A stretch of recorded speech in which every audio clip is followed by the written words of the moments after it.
Have you ever thought about your wellness as being rebellious? Well, if you haven't, I've got the perfect person to explain to you how you can have rebellious wellness, and that is Gregory Anne Cox. And we're welcoming her to Rock Your Life TV today to rock you out and give you a different scope of some of the things that you may know, and hopefully some things to help tweak what you don't know and make things a little bit better for you. So, Gregory Anne Cox, thank you so much for being on Rock Your Life TV. It's wonderful to have you. Thank you, Andrea. I appreciate you having me here. Absolutely. So, you know, this is the type of show that you can get, you know, throw some things at the crowd because they're totally ready to, you know, to receive and hear something a little bit alternative. So okay. I'm happy to have you on and rock it out. And before I forget, when we wrap up, when you finish watching, be sure to head over to pauladandrea.com/RYLTV and pick up a free gift and get on the guest list because I've got more people coming your way that are totally going to rock you out like Gregory Anne Cox. So would you just tell us a little bit about yourself and, you know, how you get into this scope and this rebellious wellness crusade that you're on? Well, my mother would tell you that I came with the rebellious gene. I'm sure if she were around to tell you. But so I spent about 27, 30 years in food, in the food industry. And as a part of that journey, I was introduced to natural foods and food as medicine. And I worked for Heart Surgeon developing a concept. And it sort of complemented the way I was as a person. Like if you tell me that I need to take a drug to get better, something in me is like, I need to, or is it okay for, you know, so I started to find that I had this, and then I started to study nutrition and realized that Western medicine is great in a pinch. We need it when we need it. But food is also medicine, and alternative practices can complement, you know, our day-to-day lifestyle choices. But then there's all this trendy stuff going on in food and health, and some people, maybe they don't like kale. Maybe they're not going to go and chant for half an hour every morning. Well, how do they say, well, I don't want people to feel excluded because I think there's room at the table for everybody. And that's the rebellious part. If you want to eat meat and that works for your body, have some meat. If you want to be a vegetarian, great. Find out what your body needs and then let's rock it out. Like you say, do it the best of your ability 80% of the time. 20% I give myself some leeway to play. Yeah, absolutely. And I love that too because that was, you know, I have a fitness background as well. I was a fitness trainer for a while. And one of the first things that, you know, when we're talking about this, about talking about nutrition, talking about fitness, all of these things, it isn't about never having that piece of chocolate cake again. You know, this is really about, because that's part of life. It's something that you enjoy. You know, we go to weddings, we have birthdays, we have, you know, we do things, or we just, you know, always celebrate your successes, the little things that come your way. Give yourself the Rocky moment, you know, have a glass of champagne, whatever it is, and do it within moderation because that's really the thing that, you know, that is going to keep you in check. And I love that you brought up, because it's true, not everybody is going to go climb Mount Kilimanjaro or Machu Picchu or do any of these things and go into the meditation. Everybody has like a little bit different thing, but you know, while you're walking, while you're, you know, playing with your kids, you know, you still have that energy and you can pull yourself in. You talked about some of the alternatives, and we had a quick conversation right before we started. I was telling you about the doTERRA line that I rep, and we specifically talked about oregano, and you said you know a little bit about that. Could you just share what you do know and tell people, because you're talking about there is a time for Western medicine. Oh my gosh, and absolutely. you know, and you know, I've had it. I've had several surgeries, accidents, had a stat. You know, so there is time that you need that kind of thing. But on a regular basis, to like really nourish your body and go on a more organic kind of a path. That's what I like to do, you know, so that it's more of a preventative type of thing. Wouldn't you agree? Absolutely. Yeah. And I have a famous, well, I don't know how famous it is. It's famous in my mind anyway, way of thinking about this holistic idea, which is that everything is food. Not just what we eat, but everything. Since we're like little radio receivers and transmitters, we're energy. That means that everything in our energy is going to affect us. And it affects us hormonally, and it affects us genetically. Like our genes are waiting for our input to turn on and off, keep us healthy or not. And we talked about whether you're, you know, meditating or playing with your kids, if you face every day, wake up and say, today's a great day. What can I do to make sure that I'm nourishing, like you use the word nourishing my body, every aspect of my life, my mind, my soul. So it's food on the one hand, it's hydration, it's happiness, it's choosing joy, it's staying out of drama. And Western medicine, talk about drama, that's what they're really designed for. They're designed to get us from drama back to well. Our bodies came into this planetary experience as a whole creature, a creature that was designed to find its own way back to health when it was unhealthy, right? And we cause a lot of our own disease. Sure. 90% of the disease that people suffer today. I know you probably don't want to hear that. I know, we don't want to hear it. So keep listening, because these are the type of what Gregory Anne is sharing and what we're getting into are something that is really going to help you to rock your life, to keep you on that wellness scope, and it's. Like she said, even a fraction of it. I'd say you mentioned 80%, and I say if people were even at 60%, they'd be way ahead of the curve. So yeah, and it's the good news, bad news. If you think about, like, you guys, it's all about us. It's prevention is up to us. But who would I want to give my power to be healthy? I want to keep it within my realm of power to know that if I'm doing everything I can. I'm not saying I'm not going to get something. Life happens. Breaks happen, flu happens, worse things happen. But if you're really maintaining yourself on a day-to-day basis and something like that does happen, you come back faster. Yeah. You don't suffer as hard, right? So, and you talked about oregano oil. There are so many plants, and you're more of an expert. I just know it as a preventive. If I'm starting to feel sick during the winter, I might just keep it on board in the house all the time because like everybody, I travel, you get the sore throat, the stuffy, you start to take that. It really is like an antibiotic, like you said. Yeah, it is the On Guard that I was talking about. Super strong, though, so people should be careful. Yeah, read up on it. Yeah. And I have if you're interested in this as well, you can go to my website, pauladandrea.com/shop. And that will take you to my store. And then I also provide information, and I do quick consultations with people too, so that they do become knowledgeable, because I think that's really our roles. I know that certainly you're out there speaking, you're telling people about wellness and some great tips, and also that you can be a little bit on the other side with it. Absolutely. So it's a balance. Yeah, exactly. So it's just, it's like you don't have to be perfect. And I think that's the thing that I'm hearing a lot from people, is that they're so getting like, well, I should do this and I have to do this, and oh my God, I don't know if I said that right. You know what I mean? Like all and it's like, I'm here to say, chillax. Just pull yourself in and really, flip that switch a little bit for yourself. You have to find out what is right for you. I know you mentioned earlier that, like, if somebody is like, eats meat and that feels good for their body. I'm at the point in my life where it doesn't really, and I can have like a piece of fish, and to me that tastes like meat. And what I started noticing is that my body just wasn't processing it the same way, and it was uncomfortable. So I was like, okay, I really only eat it like once a month. Yeah. When my body was really kicking into gear and saying, hey, I need that. Yeah. And now it's like I get something else, which is usually like fish, or now I do like a lot more greens, and I'll admit it, my hand is up here, okay? I have always a fussy eater. And I found, for me, the best ways to get especially vegetables in and fruits is to make a smoothie. Yeah. Make a soup. Stir fry, salad, like all of that kind of stuff, just toss it in, and then, when you do a smoothie, you can have the stuff like kale, which to me, I don't like it massaged, and I don't really like it with garlic and oil, but when it's blended in with some spinach and some, pear and some orange juice or something that I put in there, then it gives it that it doesn't taste like it anymore. It candy coats it. Okay, I'm just going to go ahead and say it. But at least with something but good. It's nutritious, exactly. Yeah. And I was just reading too that with spinach, it's actually you will get the best out of it by juicing it. That's actually where you'll it said first it said that raw, you don't get as much nutrition and everything out of it as you do when it's cooked. And then they corrected that and said the best way to have spinach is actually in a blended, because it breaks it down.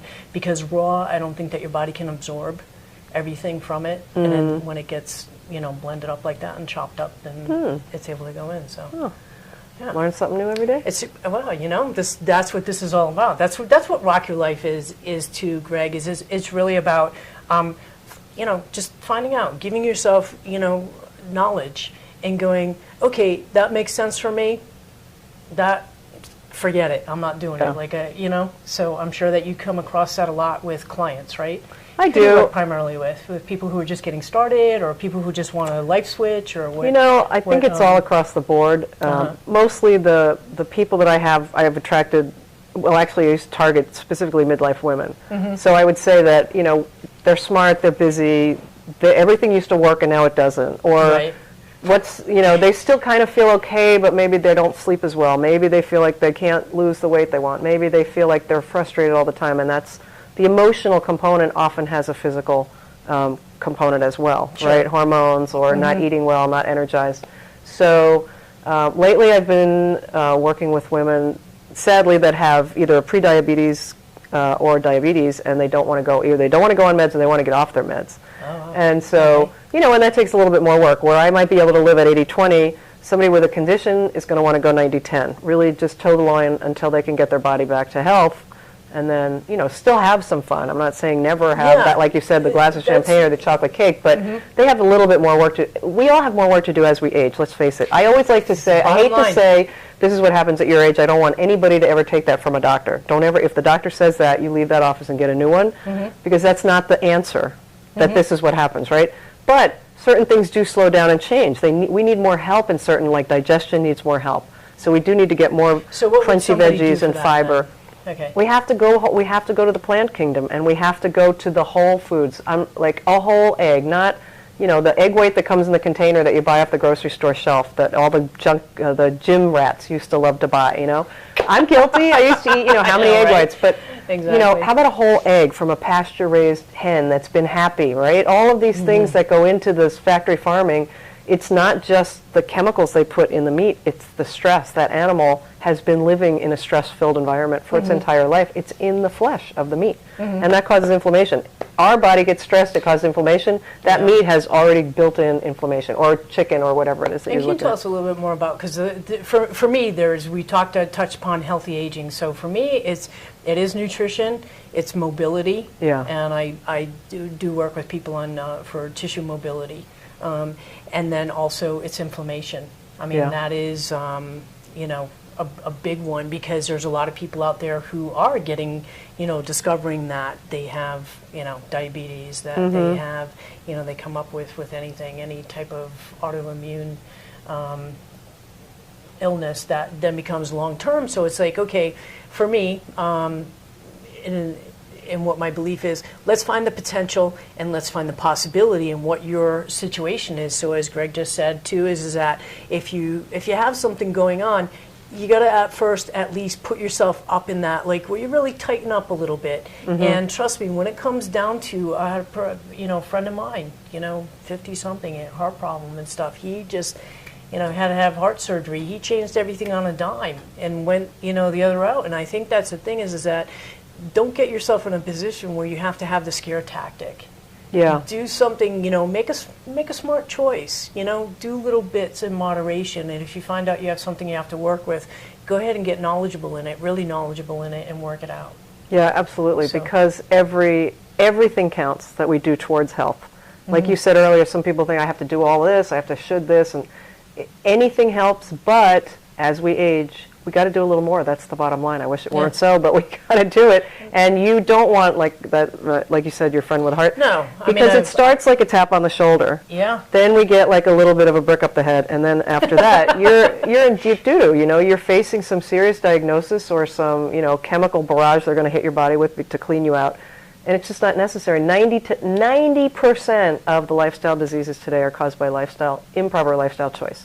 Wow. 90%. 20 years ago when I worked for a heart surgeon, it was 65%. Wow. Yeah. So we're getting worse instead of better. And I know people say, well, I know what to do, but I just don't do it.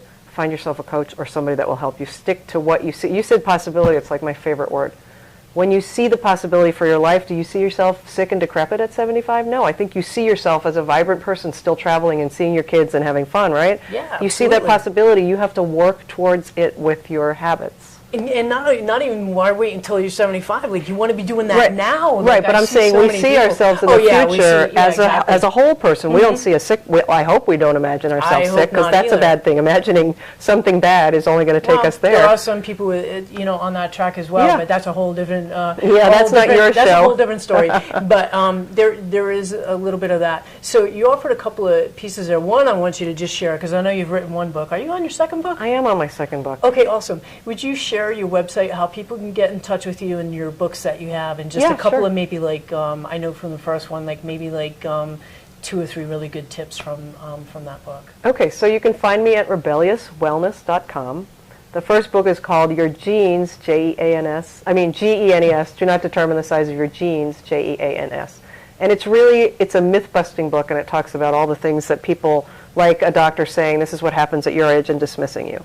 Or calories in equals calories out. There are all these crazy things that people are trying to live with that they're not. It's not the truth, first of all, and it's limiting people from enjoying themselves.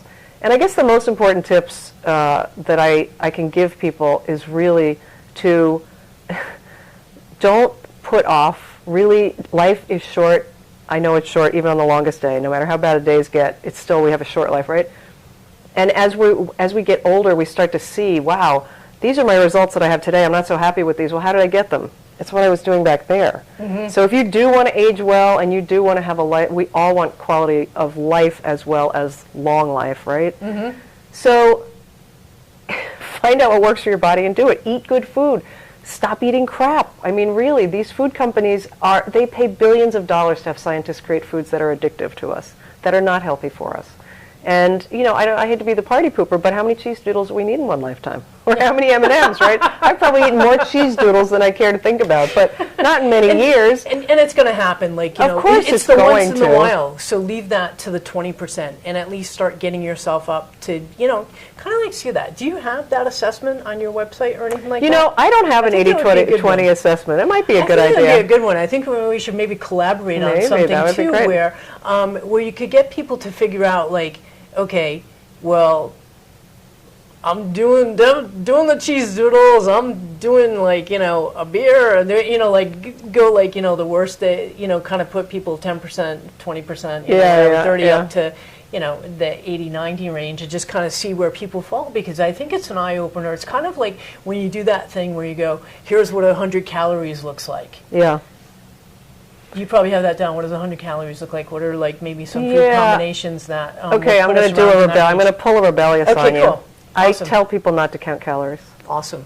Because when you're eating the foods your body wants, the calories won't matter. Okay. I can eat 2,500 calories, and I'm kind of an average-sized person, right? Right. But if I were to follow the books, I would be eating 1,500 or 1,600 calories, and I'd be miserable, and I don't believe in starvation or deprivation. Now, do people have to have some awareness if they're eating processed foods? Absolutely. So if you buy a frozen dinner, you want to look like, okay, this has so much of this and so much of that, to give yourself an idea, because you're not giving your body a whole food. It has to also deal with chemicals, and it has to deal with other things, right? Take a look. 100 calories could be 90 calories could be an egg. It could be a banana. I want you to eat the egg more than I want you to eat the banana. I want you to have a banana because they're really high in sugar, and have it with your egg, so you have a little protein with your sugar. And that's the best way to eat. Awesome. Yeah. So head over to Greg's website. Yeah, Rebellious Wellness. Rebellious Wellness. Head on over there. And I do, actually, right now I have a great metabolism boosting tips, 20 of them, on natural things that you can do during the day that will help keep that metabolism fired up all day. Fantastic. I love it.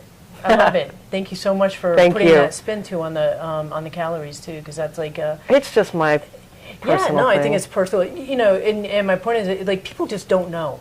It's true. And they're trying to go by everything that they read and everything like that, and going. So I'm sure that they're going to get an eye opener when they start reading through your 20 tips and going, oh, I thought it was this. Right. There's probably a lot of aha type of moments when somebody's going through that list. Huh? Some of the ahas, if people start listening to their body, I had a girlfriend for years who said, my body doesn't talk to me. Everybody's bodies talk to them. They don't know what they're hearing, or they don't know how to listen. Okay, your body's giving you feedback. You eat something, and 20 minutes later you want to go to sleep. Your body's telling you that that was hard on the digestion. It could have been a bagel the size of your head, a bowl of pasta, whatever it is. You know, you said meat doesn't agree with you anymore. No. At one point in time, she ate meat. She realized it didn't feel good anymore. She's not going to do that to her body. It's like the body is a feedback mechanism that we give it information, it gives us feedback. But we have to listen because we don't want to believe what we're hearing, right? Somebody says, "Oh, I get indigestion every time I eat pizza." The cheese will sound better. Right. Well, then don't eat the pizza if it's giving you indigestion. But who wants to hear that? You know. Anyway, it's all fun and it's all good. It's just people should enjoy life, but they really want to have a long life with quality in their life for as long as they can. Awesome. So that's what I'm about. And rock their life in the process. And rock their life, of course. Coolio. Absolutely. I love everything that you shared today thanks. with us. So you're totally awesome. Thanks. Appreciate it. So that is Greg Cox at rebelliouswellness.com. I'm Paula D'Andrea for Rock Your Life TV. And you can find us airing on Roku, on Samsung, YouTube. Go to my main website, rockyourlife.tv. You'll see this episode and many more that will have great tips and techniques to rock your life. And head over to pauladandrea.com/RYLTV for a free gift and stay on our list. Thanks so much for watching.